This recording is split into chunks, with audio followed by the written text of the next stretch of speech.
السلام علیکم ورحمۃ اللہ وبرکاتہ۔ امید کرتا ہوں کہ آپ حضرات خیریت سے ہوں گے۔ ناظرین، کیا مسلسل 3 جمعے چھوڑنے والا کافر ہو جاتا ہے؟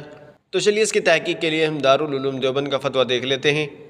فتویٰ دیکھنے سے پہلے آپ سے چھوٹی سی گزارش ہے، ویڈیو پسند آئے تو لائک کریں، شیئر کریں اور چینل کو بھی سبسکرائب کر لیجئے گا۔ تو چلیے فتویٰ دیکھ لیتے ہیں۔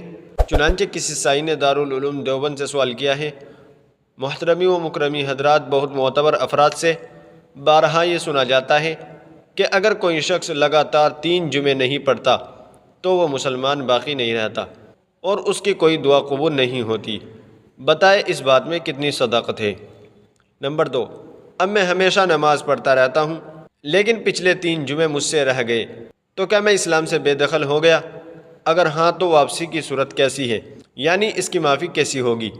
نمبر 3، ایک سوال اور ہے کہ اگر کوئی شخص پابندی سے صرف جمعہ پڑھے، دوسری نمازیں جان بوجھ کر بغیر کسی عذر کے چھوڑتا رہے، تو کیا وہ مسلمان باقی رہے گا؟ برائے کرم اس کا جواب عنایت فرمائیں۔ تو چلیے دیکھتے ہیں دارالعلوم دیوبند نے اس کا کیا جواب دیا ہے۔ بسم اللہ الرحمن الرحیم۔ حدیث شریف میں یہ مضمون آیا ہے کہ جو شخص کسی عذر شرعی کے بغیر معمولی سمجھ کر 3 جمعے چھوڑ دے تو اللہ تعالیٰ اس کے دل پر مہر لگا دیتے ہیں، اور بعض روایات میں ہے اللہ تعالیٰ اسے منافق لکھ دیتے ہیں، لیکن آدمی اسلام سے خارج نہیں ہوتا۔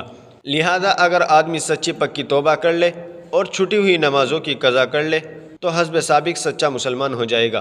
نمبر 2، ایسا شخص مسلمان تو باقی رہے گا، البتہ جمعے کے علاوہ دیگر نمازیں چھوڑنے کی وجہ سے سخت مجرم و گنہگار ہوگا۔ واللہ تعالی عالم۔ دارالفتہ دارالعلوم دیوبند۔ ناظرین، امید ہے کہ مسئلہ آپ کی سمجھ میں آ گیا ہوگا۔ ویڈیو اچھی لگی ہے تو لائک کریں، شیئر کریں اور چینل کو بھی سبسکرائب کر دیجئے گا۔ تو چلیے پھر ملتے ہیں کسی دوسری ویڈیو میں۔ السلام علیکم ورحمۃ اللہ وبرکاتہ۔